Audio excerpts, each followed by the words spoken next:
Hello and welcome to the National Book Festival, everyone. My name is Sasha Dowdy from the Library of Congress. I'm here with Jason Reynolds, whose featured book at the festival this year is Stamped: Racism, Anti-Racism, and You. If you'd like to see Jason's presentation at the festival, log into nationalbookfestival.com and you'll find his presentation on the teen stage. So welcome, Jason. It's so great to have you here. Thank you so much. It's always good to be here, and it's always nice to serve and do my job as a national. Hey, look, here it is, everybody. The National Ambassadorship Medal. I never wear it. I haven't had an opportunity to wear it, but I'm gonna start wearing it to the CVS so people know what it is. But it's good to be here. Great to have you, and I really hope you do put that medal on for CVS. We already have some questions pouring in for you. We seems to have questions from kids. So here's one from Kirsten. We are a fifth grader and a seventh grader. What advice would you give to kids our age about how to be anti-racist? Good question. Good question. What advice would I give to kids your age about how to be anti-racist? Simple. Keep love first. It's just about love, and love and acceptance that all of us are human, that all of us deserve the same exact opportunities, and we deserve the same sort of resources to live full, happy, healthy lives. Very simple. It's a very simple concept. And it doesn't really have to be much more than that. I mean, politics and systems and history and all these things have complicated that. But the basic idea is that you see every single person as you see yourself as a human. That's if you can do that at your ages, if you can do that, then by the time you old like me, we'll be living in a much more equitable world. Yeah, that's fantastic. We have a question from Pana Junior High sixth graders. How do you decide what to write about, and how do you overcome writing struggles? How do I decide what to write about? Oh gosh, that's a tough question. There are. First of all, I live a life that is full of curiosity. Um, I live a life that's full of inspiration, right? Like I'm around young people all the time, pre-COVID, right? Like when we weren't locked down, I was around young people every day, listening to you all, and talking to you all, and watching you all, and really just engaging with young people. And so I'm so inspired by the young people of our world, and I've seen the world, and so I'm talking about young people all over the world. I think are just incredible. The most human amongst the humans are the young people. So y'all inspire me. I also love to listen to my mom tell me stories of her youth, or go to the movies when we could go to the movies, or read all these books, or go to the museum. Like all these things that just sort of fill my well for me to pull from. I'm inspired by life itself. What a beautiful experience and a beautiful experiment this life thing is. Even when it's bad, it's good. Remember that. Even when it's bad, it's good. And so I think because I love life and all of the sort of complexity that it has to offer, I'm always inspired. Great, thank you. We have some questions that ask you to recommend some books. Here's one from Wendy. I loved reading your book for everyone. I needed to read this for my YA library class. Do you have any recommendations for an aspiring librarian to provide anti-racist suggestions in both nonfiction and fiction? Mm. So there's a lot of books right now. We're living in a wonderful time of literature. I think this book is Anti-Racist by Tiffany Jewell is a good one. I want to say, what's Ibi Zobboi's new book? Ibi Zobboi's and Yusuf Salam's new book. I want to say it's Punching called the Air. Punching the Air. Thank you. I always say punching the sky, but it's Punching the Air. That's a wonderful book. Check out Punching the Air. I know Nick Stone's got a new book coming out, I think on Tuesday, called, it's the sequel to Dear Martin. So check that out. It's called Dear Justice. There's a lot of books. I mean, all the books that are like Just Mercy, those books, there are youth versions of those books. So like Just Mercy or Trevor Noah's book, all those books are awesome references as well. Jacqueline Woodson's books. Look, Ghost Boys by Jewel Parker Rhodes. There's so many. I mean, I'm not going to be able to name them all because we'd be here all day. But there's just so many brilliant books right now for sure. Check out We Need Diverse Books. Go to their website. They have everything is there. All the resources are there. Great, thank you. Donna would like to know, what advice would you give other aspiring Black writers? That's a good question. I think, my biggest pieces of advice to all writers, and I'm glad this person did specify with Black writers. I think that's totally like it's okay for us to do that, right? First of all, like, I am a Black writer. People are like, did you consider yourself a writer or a Black writer? I am a Black writer, right? I am a writer who is Black, but I don't think there's anything wrong with me also saying that I am a Black writer and I'm coming from a very specific space, right? And that's okay. So first I want to say, good on you for being able to say that, like, no, as a Black writer, and that's all right. That being said, I think my advice applies to all writers. And what that advice is number one, and this is going to sound a little cheap, but it's true. Number one, you got to read and write. And I know that sounds so simple, but as you sort of get on your way and you're on your journey, you're going to meet people along this path that say, I'm a writer, or I got this book idea and I'm working on this story. And then you're going to bump into them 5 years down the line and they're going to say, I'm still just working on my outline, trying to get my story together. And then you're going to see them 5 years later and they're going to say, just getting ready to write my first word. And what you realize is there are a lot of people who say they are writers or want to be writers, but writing is an action. It's an active thing. So the first thing you have to understand is that you have to actually do it, right? You got to actually be working toward it. One word at a time. There's no magic. There's no magic. Right? One word, one sentence, one paragraph, one page, one chapter at a time. That is the only way, one foot in front of the next, right? The second thing I want to say is you got to read. All these books behind me, these are my tools. These are the only tools you have. And so it is very difficult to be a good writer if you aren't reading. It's like saying that you're a good builder, but you don't like hammers. Right? If you're a builder, your tool is the hammer. If you're a writer, your tool are the books are the books in your lives. And so try your best to read as much as possible and try your best to write as much as possible. Everything else, if you do that faithfully every day or as often as possible, then you'll see it start to take shape and the world will open up for you. Thank you. And speaking of tools for writing, Denise would like to know, and who or what are you reading right now? What am I reading right now? I've just finished reading this book, which is fantastic, by my buddy Candace Elo. Everybody should get it. It's for young people, by the way. Everybody Looking. Just got longlisted for the National Book Award. Shout out to Candace. So I just finished that. And what else am I reading? I'm reading the Booker Prize books. So I'm like going through all those books, which is really difficult. It's like hard reading, which I like. I'm reading Ali Smith's new book, Summer, which I love everything that she's writing. What else? I mean, there's so many. Right now, honestly, I'm reading all of the Captain Underpants books, which I know is probably like surprising for some folks, but I'm reading all the Captain Underpants books to figure out how Dave Pilkey has been able to do it, because I think there is something there that is genius, and I'm trying to sort of sort that out. Right? I'm doing a little research. But a little bit of everything. I'm open. I'm rereading the Song of Solomon by Toni Morrison. Wide open. That is very eclectic, and we love it. So here's a question, turning it back over to you a little bit from Leslie. What is a question you wish people would ask you, and how would you answer it? That's a good question. You know what people don't ask me a lot about? Like people say, like, well, what advice would you give a writer? Or what does it mean to be Black in this industry? Or what are your thoughts on race in America? Or, like I get all these kinds of questions, but no one ever asks me, like, what is your relationship with like the sentence, right? What are you thinking about when you're formulating and crafting sentences? Because I think that for all of you who have read my work, my sort of particular sort of take on the sentence is mine, right? All of us have our own styles, and no one ever asked me about my style.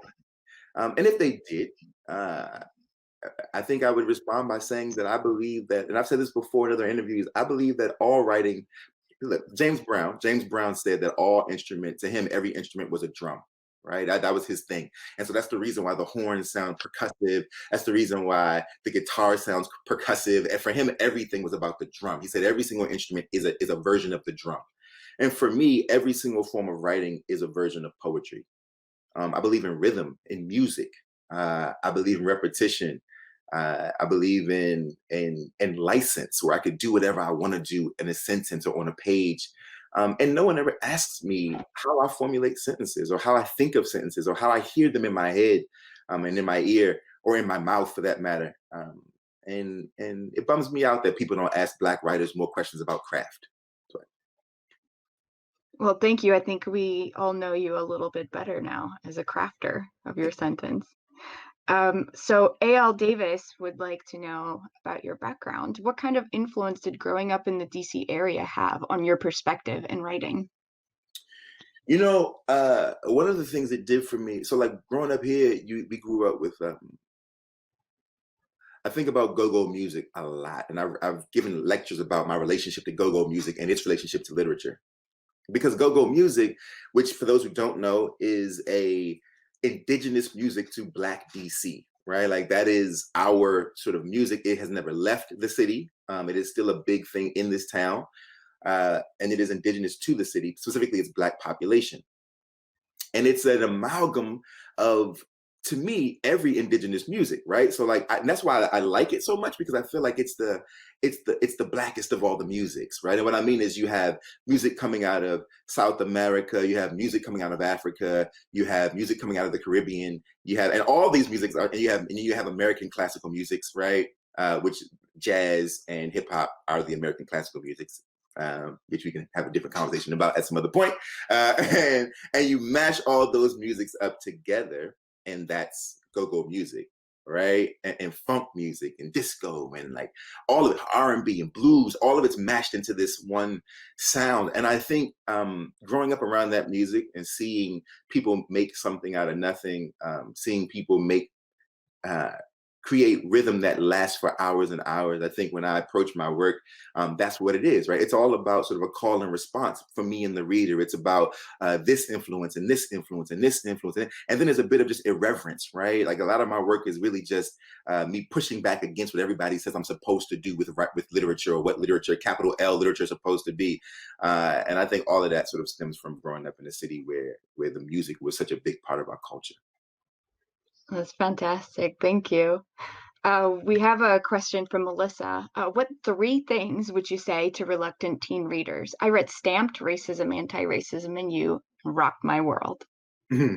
First of all, thank you. I'm glad it rocked your world. The one thing I would say to reluctant teen readers is, first of all, it's all right.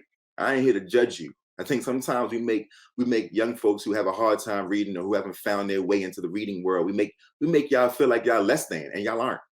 Y'all aren't, right? So the first thing you have to know is, you are not the symbol of miscreants. You're not the symbol of like, oh, he or she is one of those, or they, you don't read, oh, right? It's all this stuff that we wrap around reading, which turns it into this weird elitist thing that doesn't make anyone want to read anymore.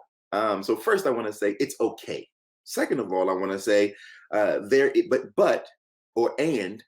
is literature and work out there for you. The thing about reading is that there's so many different kinds of text, so many different kinds of literature, that it's really a conversation around you finding what you like. But there is something out there. When I was growing up, I never saw my uncles or anybody reading novels, but I woke up every morning and watched my uncle read the newspaper from cover to cover every day. Why should he be seen as less than because he didn't read Beloved? He read the Washington Post cover to cover, right? Every day. Why isn't that enough, right? And so I think it's about finding what it is you like to read, even if it's not a novel. And I know there are going to be people who are like, oh no, novels, we need to teach kids to read. Not listen. I just want you to read something. I don't care if it's a book about Fortnite. I don't care if it's a beauty magazine. Just make sure that you're sort of exercising your mind, because what reading really does is it serves as the only actual like weight to strengthen the mind. It's like the dumbbell, the barbell for the brain. The more you read, the stronger your mind gets, whether you're reading fiction or nonfiction, editorials or blogs or whatever it is. All of it is strengthening your brain muscle so that you can navigate the world differently. Yeah, that's wonderful. We all need people with stronger minds, stronger critical Absolutely. thinking. Here's a related question from Brittany. What are your methods to get young Black boys to read and get excited about reading? Mm, I think about them most often when I'm doing my own work, and I think the reason that so many young Black boys don't read is because look, one time I had given a talk at Forbes, and they were like, we were talking about statistics, right? And because this is Forbes, and that's what they're dealing, business numbers, and they kept saying numbers don't lie, numbers don't lie. That's like their mantra. That's every business person's mantra. Numbers don't lie. And the truth is that it's true that numbers don't lie, but numbers don't tell whole truths either, right? And so according to the numbers, what we would say is that, like, because you Black boys, quote unquote, Black boys aren't reading, then there's no reason to publish books about Black boys. When the truth is that if I were to see those statistics, and I would say Black boys aren't reading, and it's because there aren't enough books about Black boys that reflect their lives and their existences, right? And that if we provide those books, maybe they'll see themselves and they'll lock down. I actually haven't had any problems having young Black boys reading, right? And the reason why is because the books I'm writing are being written with them in mind. I'm writing directly to them, right? I'm saying this is a book that is mirroring your life, and so, or at least your language, or at least your disposition, or at least your age range, your culture. Like, this is the way that we do it. We can't expect young. I don't know why we expect them to want to read, and why we think we can fight against all the other stimuli unless we make something that is catered directly to them, even if it makes the adults in our lives a little uncomfortable. And I think if we do that, then it works. What's the Field of Dreams joint, right? If you build it, they will come. We just ain't built it. And so if we build it for them, I think they will come. And I don't see myself as some exception. I don't think that I'm some exceptional person. I just think I built it, and it came. That's all. And I would have come too if I was that age. I understand where they're coming from. I didn't have anything either. But had Ghost existed when I was in the 7th grade, I'd have been reading. Yeah. So what are you building next? What is your next novel? That's Sylvia's question. What's your next novel being published, and what's the name? I can't talk about it. I mean, I usually break this rule just because I think it's a silly rule. Here's what I will say.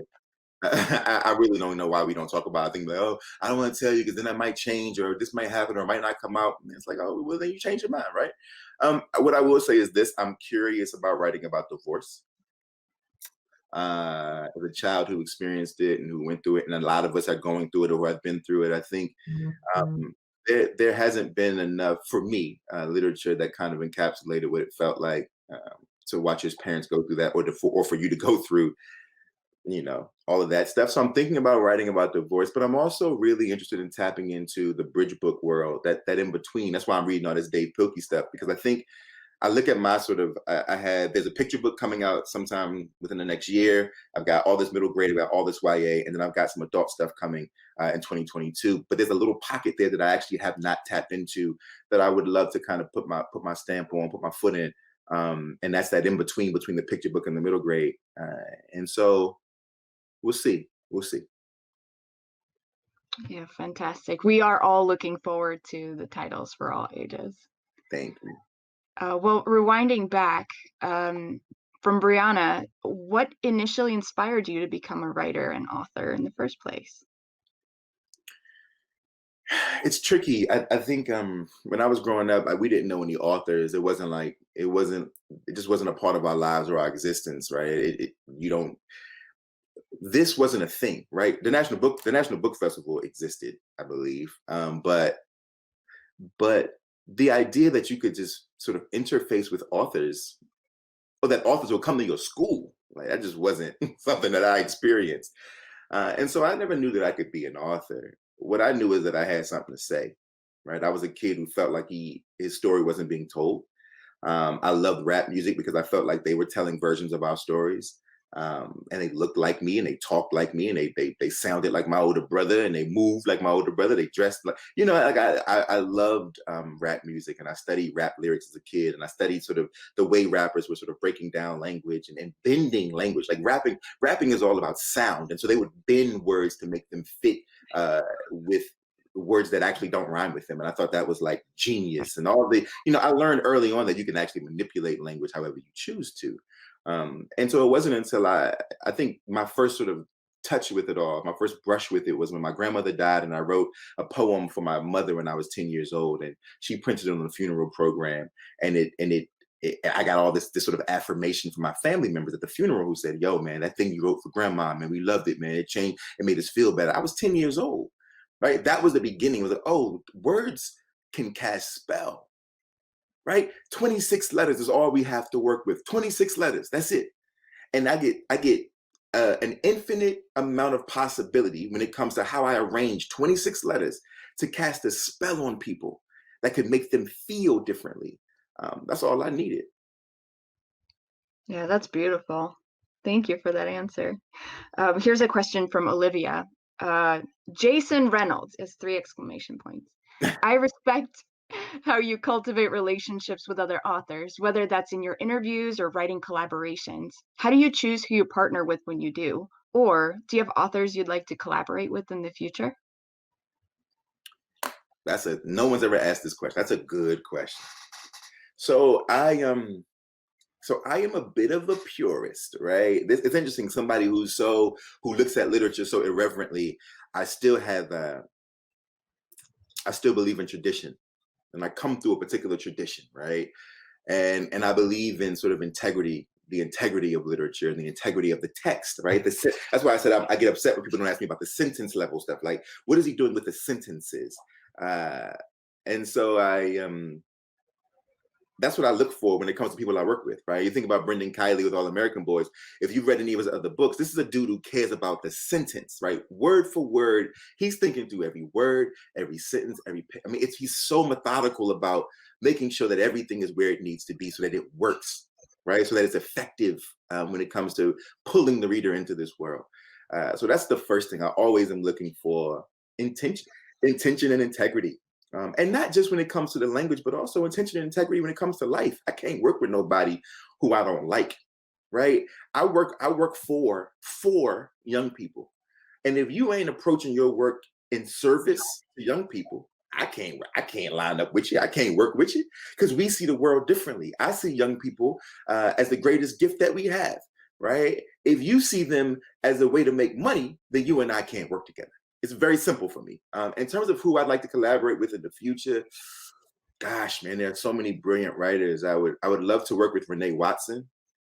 I love Renee Watson. I'd love to work with Elizabeth Acevedo on something. That would be cool. And then in the adult sector, I'd love to write with Kiese Layman or Jasmine Ward if they'd have me. I don't know if they would. I don't know if I'm good enough, but if they'd have me, I think I would love for Jasmine Ward to give me a shot to like do something collaboratively with her, or Kiese Layman, who was like big brother to me.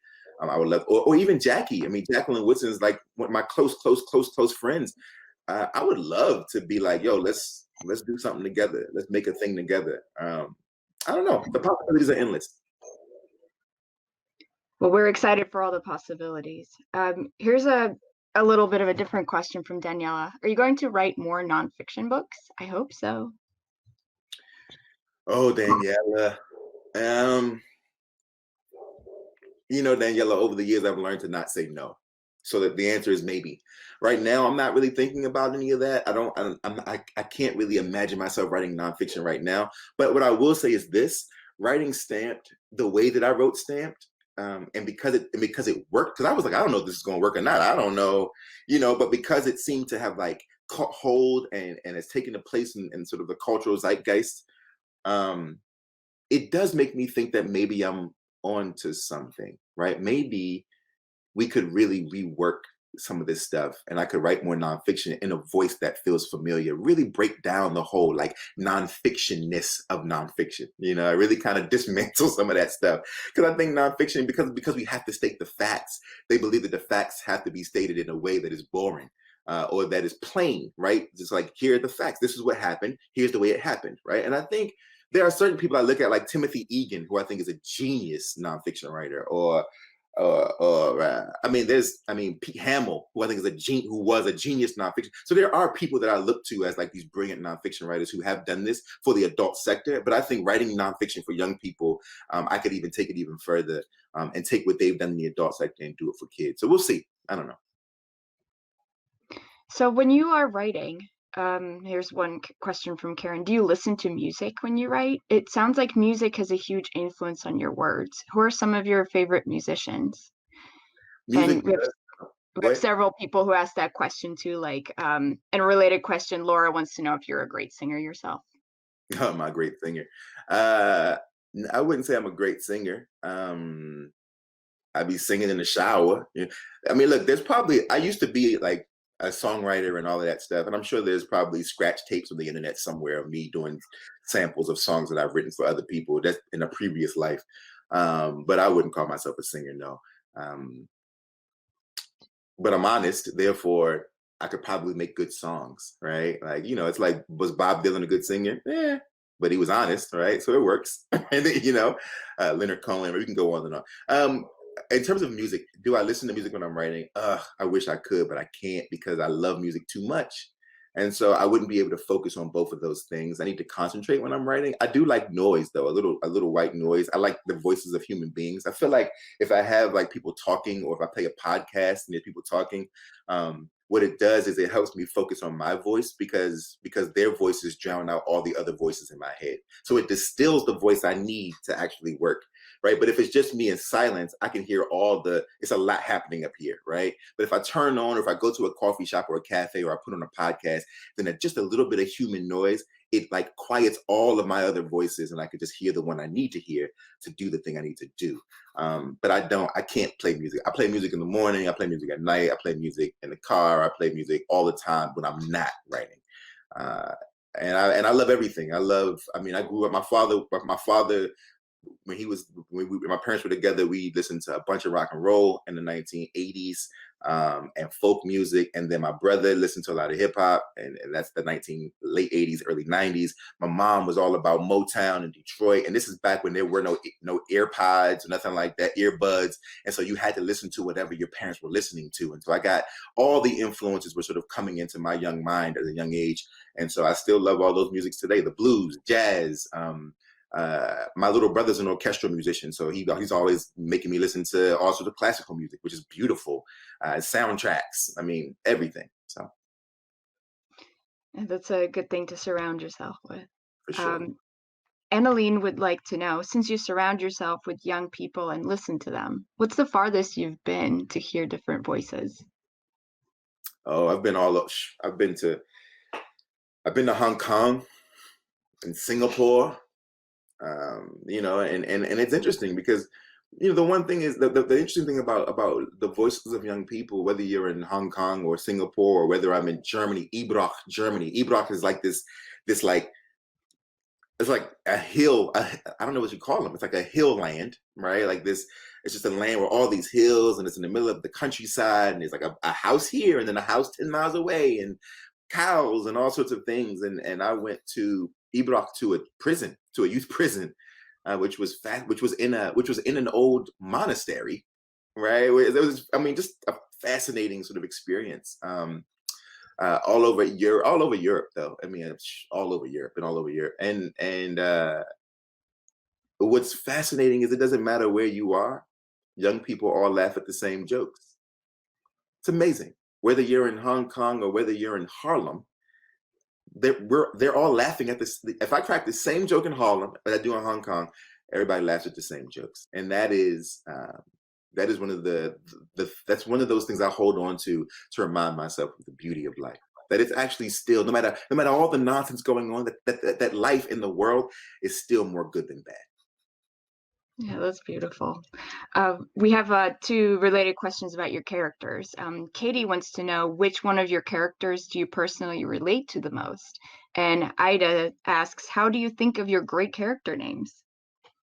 Which of the characters do I most relate to? It's complicated. I think I'm probably a bit of all of them. You know, I think my whole life in literature is me um, pulling myself apart. Right. These are all slivers of my being. Right. A little bit of, people like the track series. People are always like, "But we want coaches' story." This is a prime example of how it works, by the way. And this is also a bit of a Easter egg about the track series. Everybody says we all want coach's story, right? We've read Ghost, Patina, Sonny, and Lou, but what about Coach? We want to hear Coach's story. We want more Coach. And the truth is, if you want Coach's story, you've already gotten it, because those four characters, if you put them all together, they equal one man, and that's Coach. Right? It's really Coach's story that I'm telling in the story. It's Coach's story that you're getting, and that's really what it is for me. One day when I'm, God willing, I live to be an old man. I hope people take all these books and line them up and say, we'll get a good glimpse of who Jason Reynolds is if we read all the books, because there's a little. It's me, right? Matt Miller in Boy in a Black Suit. That's me. Genie and As Brave as You. That's me. Um, all the characters in Look Both Ways. So many of them are just parts of me that I'm plopping into the stories. Now, in terms of the names, a lot of these names are the names of my friends. You know, I come from a community in a neighborhood with a group of friends who never thought they'd ever see themselves in books, let alone their actual names. And so I use these books as moments of tribute to immortalize my friends and my family members by actually putting their names and some of their personalities in the stories. That's great. So there's a piece of you in every book that we read. Every single one.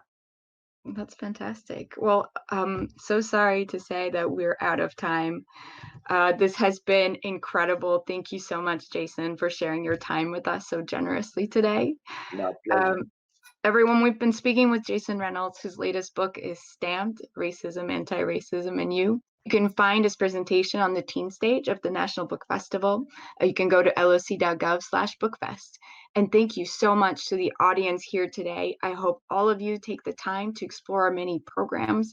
Thank you for your incredible questions today, and I hope you enjoy the remainder of the National Book Festival.